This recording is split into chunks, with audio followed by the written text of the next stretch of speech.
Hello and welcome again to another edition of Give It a Shot Mystery Box Edition. This time around, I've got some returning favorites as well as some new ones. I don't know why you would call them returning favorites because we haven't even seen them, but we just don't know what we're in for today. So, what's on the docket? Coming back to the box is Bug Rangers, hairy situation, because, well, Lord only knows. I got another one here. This, I believe, is brand new. It's never been in the group. This is Character Builders, Thankfulness and Gentleness. I'm getting some Christian vibes here. Next, we have Colossal Tales, a lesson in honesty and being yourself. Sure. Bad CG looking bugs. This I already feel is going to be a real humdinger. Jungle Jive, or El Valle de la Selva. Includes nutrition tips and recipes. Okay.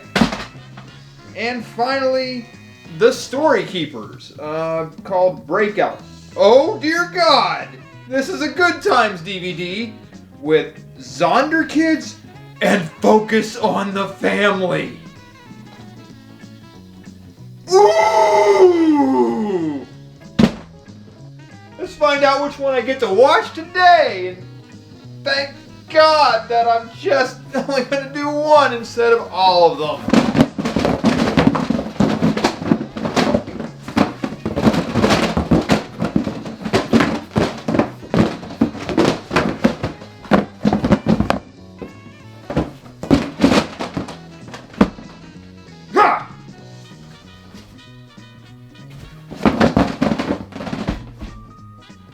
For good measure.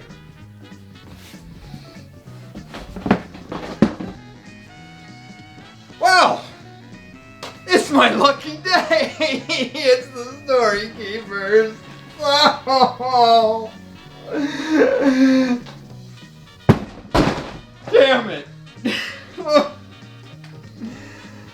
Well, fine. Let's get this over with.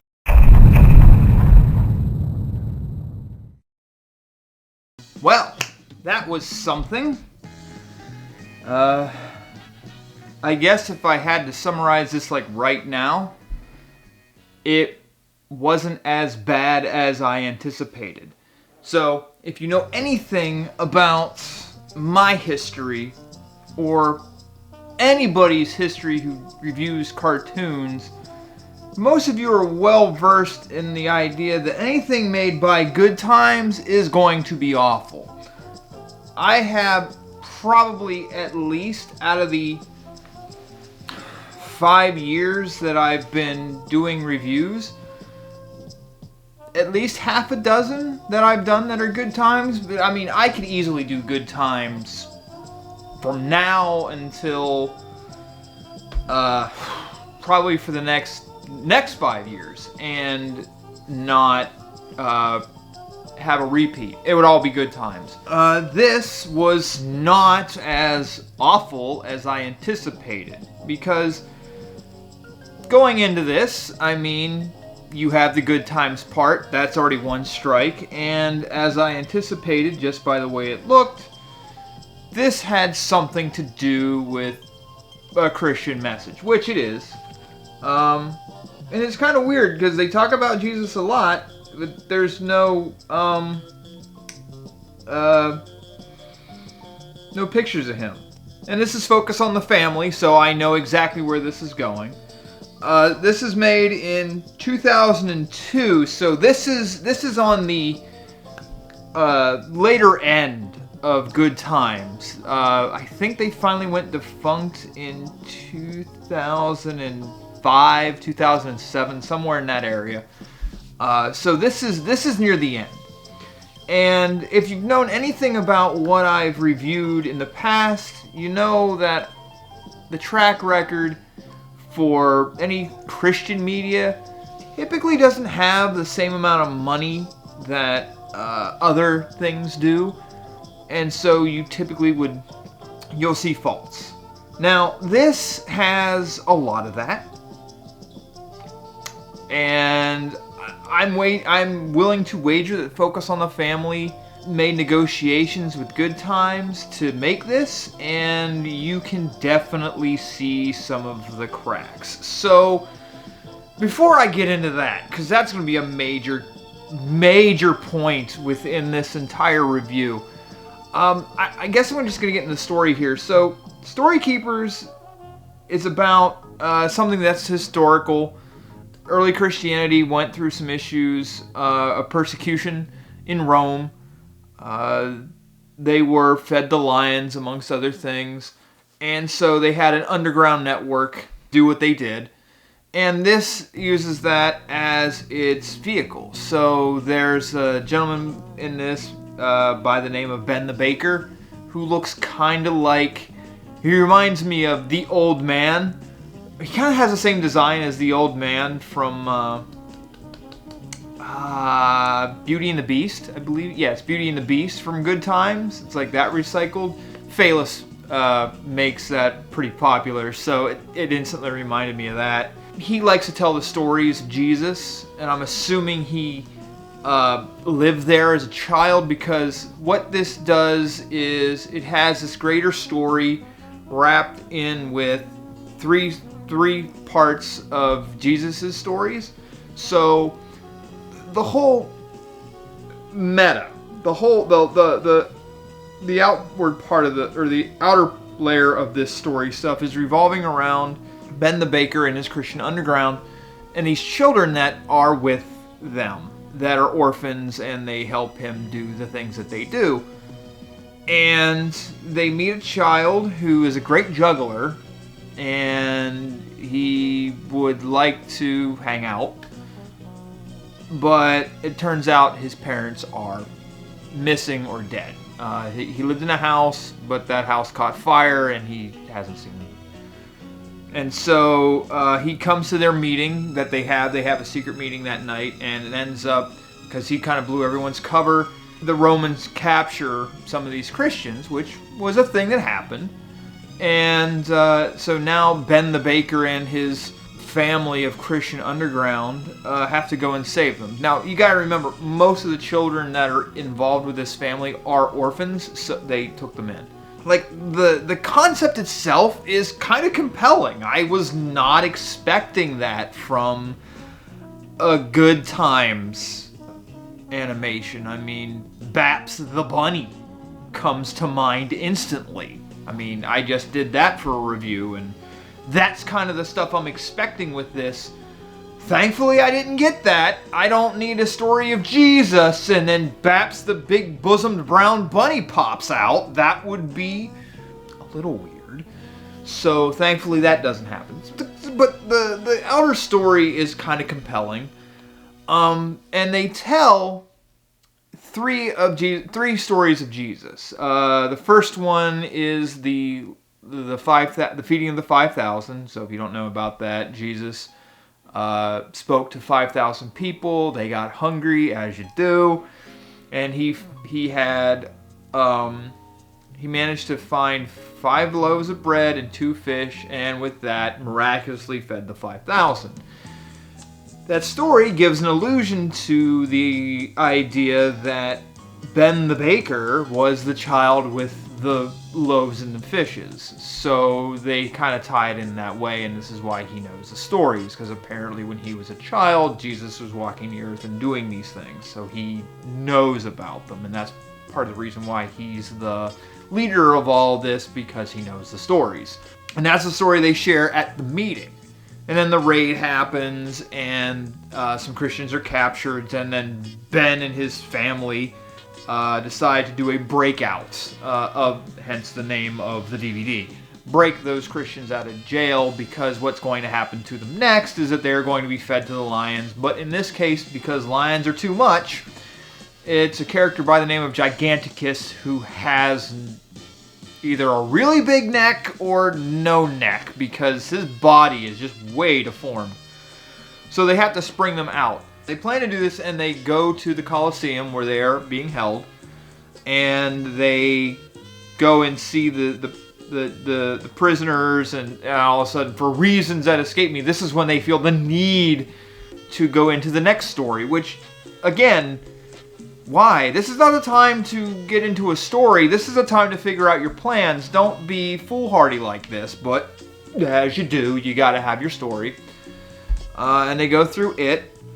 After that, the next day, they have what I thought was actually a really good plan for escape. So they got an impression of the key for the jail cell, and then baked that to make it and open up the jail cell the next day. Which that is a kudo that I will give this. I don't normally do that, but for this I will. That was actually okay. That's rather creative. That's good. I like that. There's very few instances of that. I'm not saying like this is the one where I had with the sheep. Like that one was great. It's one of the few times where I didn't take a shot at all. But it's not that level. There are still problems. I'm getting there. It goes through this, and then the Christians end up going to they're in the Colosseum anyway. They end up facing Giganticus, and the juggler kid makes up for his mistakes by getting them out of the situation. In the end, he is now a part of the family. So, the story itself, not bad. It really, for what it is, I'm getting the impression that they did not use typical good time writers on this because it seems coherent. So, yeah, it's a lot different. And now the animation. It's bad. I mean, good times, they're going to be bad. I mean, they are a budget rip-off deal, and this is after... I mean, this is 2002. It's a couple years removed from their one time where they attempted to do a movie and it tanked so hard. So they're kind of struggling, and so, yeah, why not? Man, they chinsed out hard on this. I almost feel bad for Focus on the Family for this, but you went with good times. I don't know what you were expecting.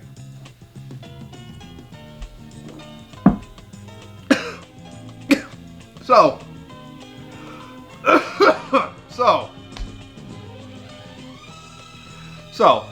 there's a lot of animation shortcuts that I've noticed through this, and I really want to just get it out there, but I mean, I'm probably going to miss a lot of it, so I'll just lay out the ones that I can remember off the top of my head, and then I'll just have like a supercut of like some real obvious animation issues. Number one, there's a lot of still images and zooming in and out of them, which, you know, is a very it's a cost-cutting animation trick.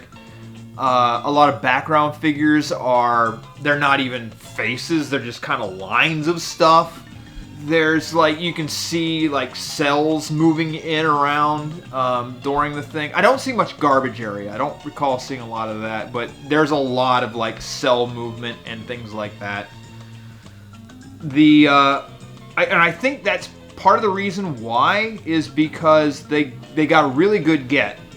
They got the guy who does the and now our feature presentation from the 1990s. Play that. And now our feature presentation. Yeah, they got that guy to voice Jesus. So play that.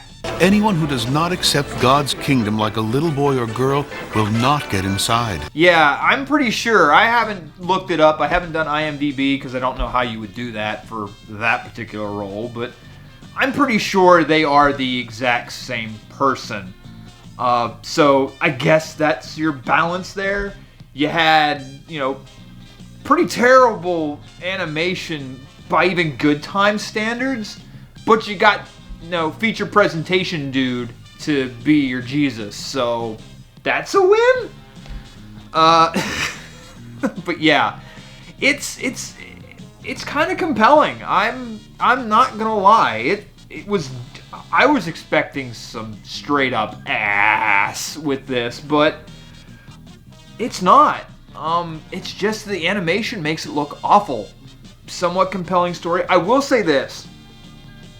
And it's something I've never really understood about Christian media, and then the whole argument about standards and morals, standards and practices and morals and that. A lot of Christian media that I've ever reviewed and they're actually oftentimes way worse than in terms of like saying certain things than what standard media is. There's always that line where you can't say the K word in cartoons. You can't say kill. They don't care. In fact, the funniest line in this comes from Nero, the Caesar of the time, where he's like, someone has to kill somebody. It's like at the very end. And I don't know who they got to voice act Nero, but he's kind of actually funny. For the love of Zeus, would somebody please kill somebody? Because it's just like, what is this? I mean, it's like, so I'll give him that. I will, decent story. You got two really good voice actors doing some work here. Feature presentation guy and whoever does Nero. I'll give them props on those two parts. But by God, that animation is rough. I mean, it's compelling to a point. It does have its faults. It's not. It's a little predictable, but what do you expect from children's media? You usually get something that's not that great. But this, by and large, isn't bad. I mean, I'm going to take a second shot for the animation just because of all the errors that I saw and the fact that this was Good Times, and I feel like anything less than 2 is kind of giving it too much props, and I don't want to be, all of a sudden sounding like a Good Times fanboy. So, alright, Gorby, here goes another. Oh.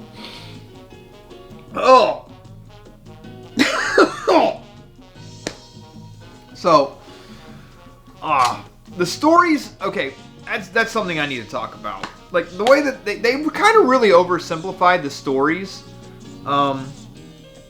The one in particular that they kind of they shorted on, pun intended, is Zacchaeus. If you don't know the story of Zacchaeus, he was a tax collector, so he wasn't well liked within his community, and he apparently also cheated people when it came to taxes. So he's if any of you ever grew up with this song about Zacchaeus, he was a wee little man was he.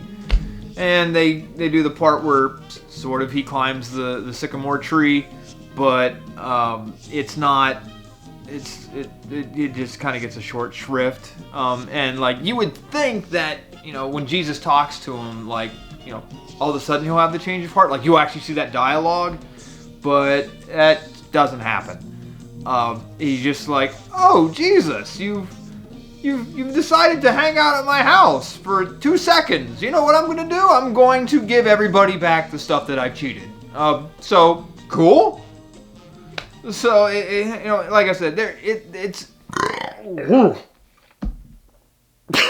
wow. Okay, that was an experience I just had. I think I belched out my soul for a split second. Anywho, getting back to it. It just kind of short-sold it. But other than that, I really can't complain about this as bad as I thought it was going to be. I mean, I'm sorry, the moment I see Good Times, I'm scared. But they actually had better writing for it than I anticipated, and it turned out to be okay. I kind of feel dirty saying that, so yeah, it was a thing. I mean, I only took 2 shots because the animation and it's kind of cheaper than cheap, but not Dingo. I mean, you're never gonna hit that level unless you just make stick figures, which some of the characters did look like stick figures in the background. But yeah, I think just out of obligation I went with 2 shots, but... Although this is a lie. This covers a bit of a lie. The girl is not in the arena or anything like that, because you can't have the girl in danger. That would just be awful. But hey, I've seen way worse, and this isn't as bad. This probably hands down might be the best Good Times video I've ever seen. I don't know what that says, but yeah, I'm pretty sure that it is. But the animation is what really makes it go down a bit. So, yeah. Okay, so thankfully that's over with now. And who knows, maybe next time I'll have something better. But I'll probably end up with something worse. So the mystery box didn't make life miserable today. Cool. So until next time, kiddies, toodles.